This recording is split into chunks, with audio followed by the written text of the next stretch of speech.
네, 생활에 유용한 법을 알기 쉽게 정리해보는 시간 법률 톡톡 이번 주도 서한샘 변호사와 함께하겠습니다. 어서 오세요. 네, 안녕하세요. 네, 오늘 주제를 살펴보니까 이혼에 관한 내용 가져오셨는데 이혼 중에서도 협의 이혼 가져오셨습니다. 이야기 풀어주시죠. 네, 그 가정의 달 5월 달이 시작됐습니다. 행복한 달이기도 하지만 한편으로는 마음이 시린 분들도 계실 건데요. 최근 부부가 세 쌍 중 한 쌍이 이혼한다는 요즘 이혼을 하느냐 마느냐의 문제보다는 네. 이 건강한 이혼에 대한 관심이 높아지지 않을까 싶은데요. 그래서 오늘은 협의 이혼 절차와 협의 이혼 시 합의서를 작성하는 방법에 대해서 알아보도록 하겠습니다. 네. 이제 부부가 이혼에 대해서 합의가 됐을 때 이것을 통상 합의 이혼이라고 하지 않겠습니까? 네, 먼저 네. 그 협의 이혼이라고 말씀하는데요. 네. 예, 협의 이혼이란 이 부부 당사자들이 부부라는 법률 관계를 해소시키기 위해서 이혼에 대한 합의를 했고 또 그 합의를 법원으로부터 확인받는 것을 말합니다. 네. 절차가 있을 텐데요. 절차 좀 살펴볼게요. 근데 그 협의 이혼의 절차는요, 이 먼저 그 부부 당사자 간에 이혼에 대한 합의를 한 다음 이 부부의 등록 기준지 또는 주소지를 관할하는 가정법원에 출석을 해서 협의 이혼 확인 신청서를 제출해야 됩니다. 네. 그리고 이 협의 이혼 확인 신청서를 제출한 부부는 이 가정법원이 제공하는 이혼에 관한 안내를 받고 그 이혼 안내를 받은 날로부터 일정 기간 숙려 기간을 갖습니다. 네. 따라서 이 양육해야 할 자녀가 있는 경우에는 3개월, 뭐 그렇지 않은 경우에는 뭐 1개월의 숙려 기간을 갖는데요. 그리고 이 숙려 기간이 지나고 이 법원에서 지정하는 날 이 부부는 법원에 출석을 해서 이 가정법원의 확인서를 받음으로써 법원에서의 협의 이혼 절차는 종료하게 됩니다. 네. 그 이후에 이 부부 중 어느 한 사람이 이 3개월 이내에 등록 기준지 또는 이 주소지를 관할하는 시청이나 구청 또 읍사무소에 이혼 신고를 하면 이때 비로소 이혼의 효력이 발생하게 됩니다. 그렇군요.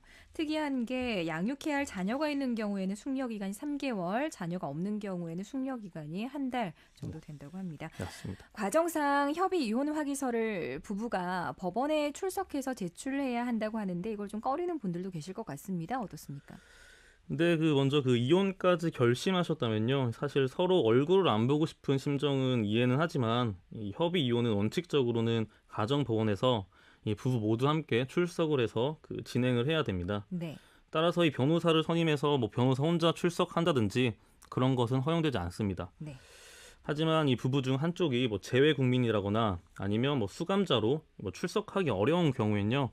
이 법원이 관할 재외 공간이나 아니면 뭐 교도소나 구치소의 장에게 이 협의 이혼 의사 확인을 촉탁해서 네. 그 회보서에 기재함으로써 당사자의 출석 및 진술에 가름할 수 있습니다. 네, 기본적으로는 부부가 법원에 출석을 해야 되고 예외 사항도 있다 이렇게 이야기를 해주셨는데 숙려 기간이 3개월 또는 한 달 정도 된다고 이야기를 해주셨습니다. 이 숙려 기간을 줄일 수는 있습니까?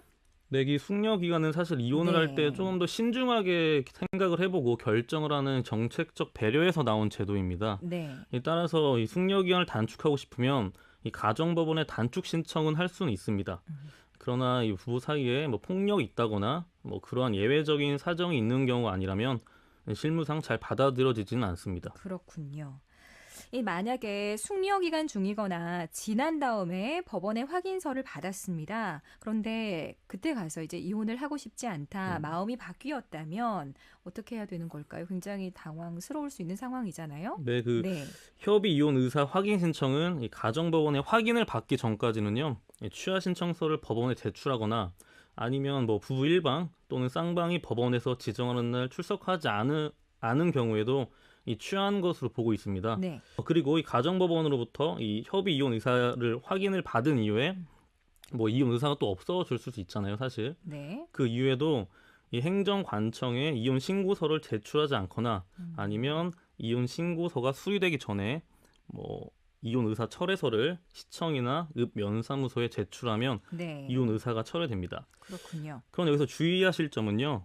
이 본인의 그 철회서보다 이 배우자의 그 이혼 신고서가 먼저 뭐 구청이나 시청에 제출된 경우에는 이혼이 이미 성립되었기 때문에 철회서를 제출하여도 이혼이 철회되지가 않습니다. 네, 이제 줄여보면 배우자의 신고서가 먼저 제출됐다면 철회서를 제출을 해도 이혼이 취소가 되지 않는다 말씀해 주셨습니다. 네, 맞습니다. 네, 오늘 법률 톡톡에서는 협의 이혼에 대해서 알아보고 있는데 협의 이혼을 진행을 할 때 또 알아둬야 할 사항이 있다면 뭐가 있을까요?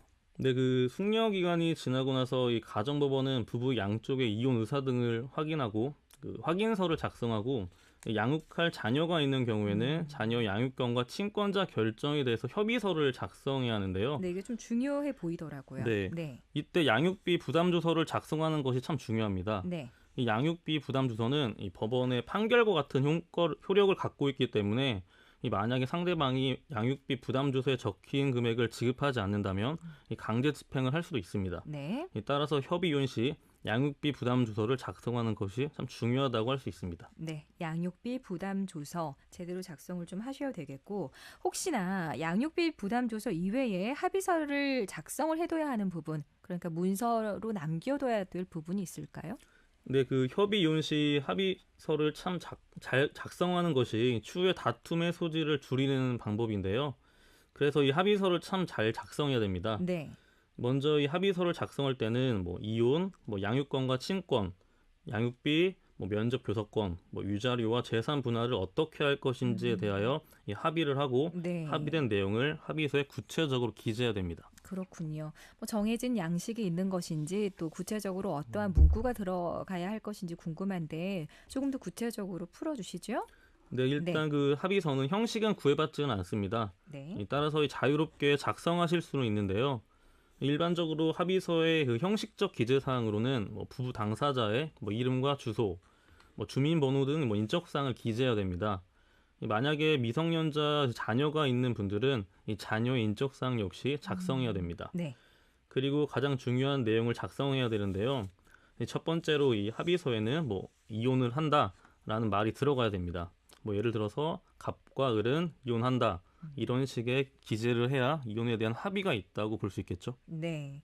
그리고 이제 양육할 자녀가 있는 경우에는 이 부분도 따로 기재를 해야 될 것 같은데 이 부분도 살펴보죠. 네, 그 두 번째로 양육할 자녀가 있는 경우에는요.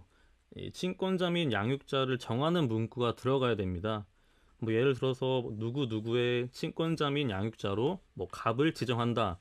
이런 식의 문구가 들어가야 합니다. 네. 그리고 세 번째로는 이 자녀를 양육하지 않는 자는 그 양육하는 자에게 이 양육비를 줘야 하기 때문에 양육비를 지급한다는 문구 역시 들어가야 되는데요. 네. 뭐 예를 들어 설명을 하자면 뭐 을은 갑에게 양육비로 월 80만 원을 사건 본인인 자녀가 뭐 성년이 되기까지 만 19세가 되겠죠. 네. 만 19세가 되기까지 매월 말일에 지급하라 라는 문구가 들어갈 수 있습니다. 네. 그리고 뭐 추가적으로 자녀가 대학교에 뭐 입학했을 때 뭐 등록금의 그 반을 지원한다 이런 것도 추가하실 수 있습니다. 그러니까 미래의 어떤 등록금까지 생각을 해서 문서로 남겨놔야 될 것 같습니다. 양육권, 친권 그리고 양육비 작성법을 알아봤는데 면접 교섭권도 작성을 해야 되지 않겠습니까? 네, 맞습니다. 네. 이 네 번째로는 이 면접 교섭에 대해서 작성을 해야 되는데요. 네. 이 면접 교섭권은 그 양육을 하지 않는 부부 일방의 권리이기 때문에 사실 특별한 사정이 없는 이상 배제할 수는 없습니다. 네. 이 면접 교섭권은 이 면접 교섭을 할 기간, 뭐 장소, 누가 데려가는 것까지 정확하게 작성을 하셔야 나중에 다툼이 없습니다. 네. 이 보통 면접 기간은요. 월 2회를 보통 하고 있고요. 네. 월 2회에 뭐 1박 2일씩 그 정도로 하고 있습니다. 네. 그리고 뭐 방학이나 뭐 명절날을 특정해서 뭐 면접 교섭을 정하기도 하는데요. 네. 뭐 예를 들어서 뭐 추석날은 뭐 갑이 뭐 면접 교섭권을 한다.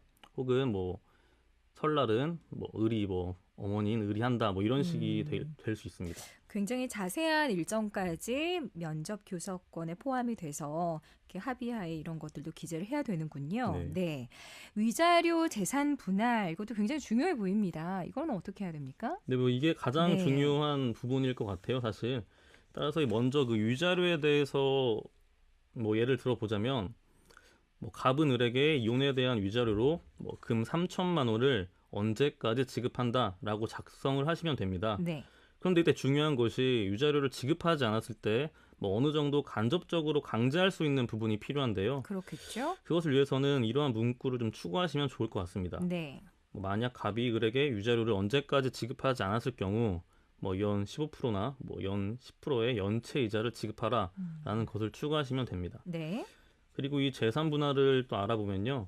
이 재산 분할은 그 합의를 할 때 뭐 재산의 종류에 따라서 사실 달라집니다. 네. 만약 이 재산 분할을 현금으로 지급하기로 한다면 뭐 위에서 말했듯이 뭐 위자료와 같은 형식으로 작성을 하시면 됩니다. 하지만 이 부동산의 경우에는 뭐 예를 들어서 뭐 어떤 부동산에 대해서 소유권에 관하여 뭐 갑은 을에게 뭐 소유권 이전 등기 절차를 이행하라라고 기재를 하시면 이 네. 합의서를 통하여 바로 등기를 할 수가 있습니다. 이 경우에는 재산 분할을 원인으로 하는 거기 때문에 이 세금 문제가 발생하지 않는 그 장점이 있습니다. 그렇군요. 합의서에 포함할 내용이 이제 설명을 해주셨다시피 굉장히 많은 것 같은데 이렇게 정석대로 해야 나중에 분쟁이나 갈등의 여지가 조금 더 줄어드는 거겠죠? 네, 맞습니다. 그리고 뭐 더욱더 추후에 분쟁의 소지를 없애기 위해서는요. 이 합의서에 뭐 나머지 재산에 대해서는 각자의 명의로 귀속한다. 뭐라는 문구와 함께 네. 뭐 갑과 을은 나머지 청구에 대해서는 포기를 하고 뭐 향후에 소송을 제기하지 않겠다라는 문구를 네. 넣는 것이 현명한 방법일 것입니다. 네. 오늘 법률톡도 지금까지 서한샘 변호사와 함께 협의 이혼 절차 그리고 합의서 작성 방법에 대해서 알아봤습니다. 다음 주에 뵙겠습니다. 고맙습니다. 감사합니다.